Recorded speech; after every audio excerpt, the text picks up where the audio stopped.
to the worst team. I mean, they lost to Oakland, for God's sake. I mean, that's just pathetic.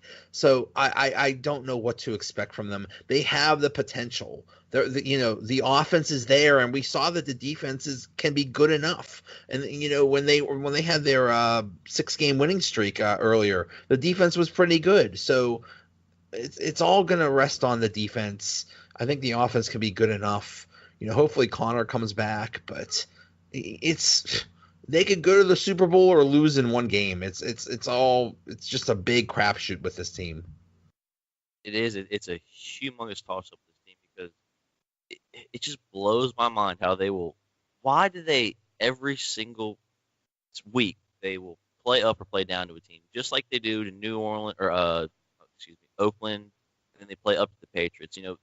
I heard somebody else talking about the Patriots. They never do this. They talk about every single team like they're a Super Bowl contender, even though they're sitting there thinking we're going to just thrash these guys, but we're going to act like they're a decent team. Why do we not at least treat other teams that for some reason give us problems with a little bit of dignity? I think that's what we should do. It's just all mental. I think when you see a team like Oakland that was 2-10 or something like that, and you think, oh, this is going to be easy, and what they need to realize is these are professional football teams that what's the saying? Those guys were on scholarship too, and game is such a game of, it's so close, it's a game of inches. And you don't realize that you just can't take anything for granted, even with a lousy team. I mean, the Bengals, they look terrible, but they're going to give the Steelers all they can handle that last game. That. So it's just all mental. And you're right. You have to have the approach of that every team is unbeatable and strong, and don't just think, oh, we're gonna, because as soon as you think, oh, we'll have an easy time with them, that's when you don't. The Steelers have that every single time. Teams that we should just absolutely dominate. Yep. We go in there looking, we're gonna win this, and then we struggle, and we claw and fight our way through. Like Jacksonville this year. Jacksonville, humongous beatable team, and we barely skinned by on that. Yeah, that should have been a loss. So, all right, man. Well, thanks for coming on, Jessie B, at Jess_Bright. Thanks for coming on, and let's go celebrate. Yeah, I really appreciate me on. It's good talking about a Patriots loss to a Steelers win. That's a great day. Yes. All right, I'll see you. So let's now have our weekly recap of the weekend. Mark Hagelauer. So anything going on? It was pretty quiet weekend. Yeah, not much going on. There was nothing exciting happening today. Oh my God. That made me be gone for 7 hours. You were at the game, you lucky SOB. That had to be awesome being there. Would you say that was the loudest crowd of the year? I mean, I haven't been to every game. That's the loudest I've heard Heinz Field since I've been there, especially near the 2-minute warning when they had the Renegade going and everything. I lost my voice. I'm surprised it's kind of back, but for a while, man, I thought it was going to be gone. It sounded loud on TV. The crowd was super into it. Wow. Yeah, the crowd was into it from the beginning. I mean, they were, especially when, they were holding pat. It could have went south pretty quickly depending on how the game went, but yeah, it was loud. And from what I've heard, the people say that maybe the craziest Heinz Field was after Polamalu intercepted Flacco in that championship game, because that sealed pretty much the Super Bowl. But this probably was a close second, because it was pretty loud. In terms of regular season wins, this had to be one of the biggest, at least in the last 6 or 7 years. I mean, the Steelers haven't beaten the Patriots since 2011. Yeah. God, this felt so good. Oh my God. It was a fun atmosphere leaving. I mean, even people were it could have been totally different if they lost, but even fans were like, I don't know if it had anything to do with the headbutting incident last time, but people were overly friendly to, at least in our area, with the Patriots fans that were there. So No pregnant women choked? no pregnant women choked. Wow. No Okay. headbutts. You know what? It's the Christmas spirit. It's a Christmas miracle. I saw some friendly wagering going on in our. There's a guy that sits a few. We know him pretty well, a few rows in front of us, and he was betting some of that, like just random things. Like they bet some money on the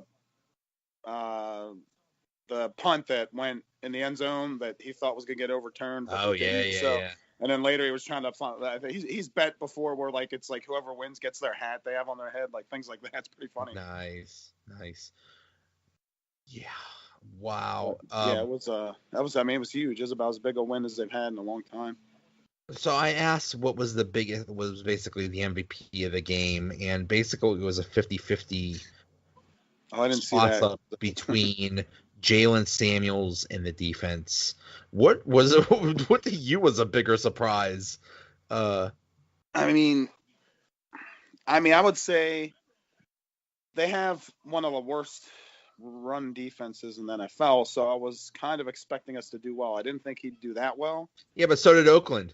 Yeah. Well, they didn't try running against him. Yeah. I mean, they kind of did, but they gave up on it too quickly. Not only that, with the lack of last week, with the lack of like experience, I think Samuel's starting his first game on the road. I mean, it was a little bit of a different type of feel, coming into a home game here. But I mean, I'd slightly go with the defense only because of what their hit track record has been against Belichick's offenses.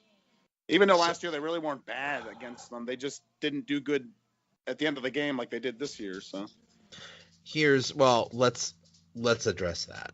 Yeah. The thing about one of the reasons why the Steelers could never beat the Patriots was it wasn't a matter of talent, it was a matter of coaching.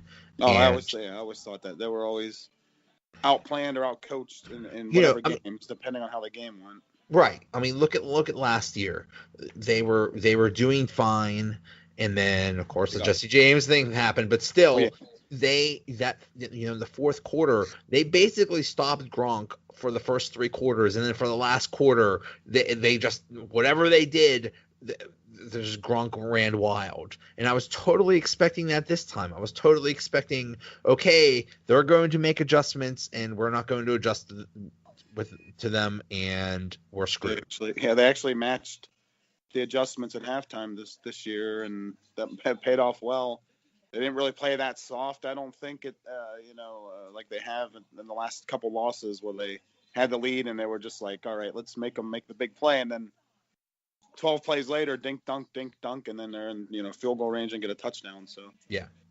So the beginning of the game, the Steelers win the coin toss, and they elect to receive. Yeah, which they haven't done like all year. Exactly, and I mean, I think it makes total sense to defer because you get the ball in the beginning of the second half and all that stuff. But the Steelers decided, and like at the time I was listening to the game, Tunch loved that. He was basically saying you put your 11 guys on the field at the beginning, and so you don't get behind, which was, I mean, great strategy, because that's exactly what happened. They just go down the field and score, and everything looks good, at least in the beginning.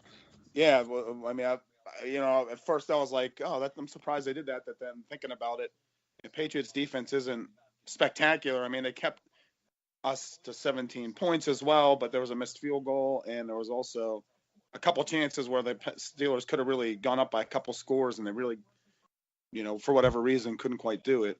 I don't know if it was as much self-inflicted or it was what the Patriots were doing, but yeah. So Steelers go down and score on their first drive, and then immediately, there was a whoopsie daisy in the secondary.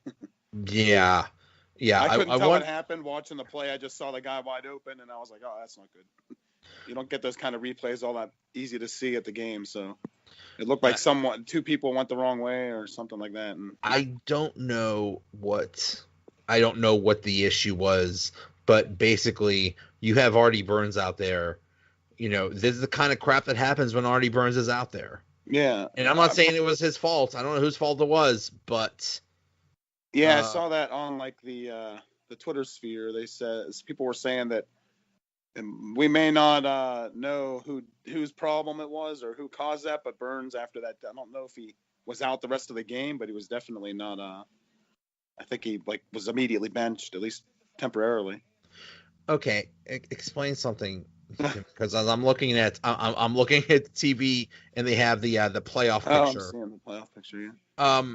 Okay, so right now, Kansas City is the 1 seed.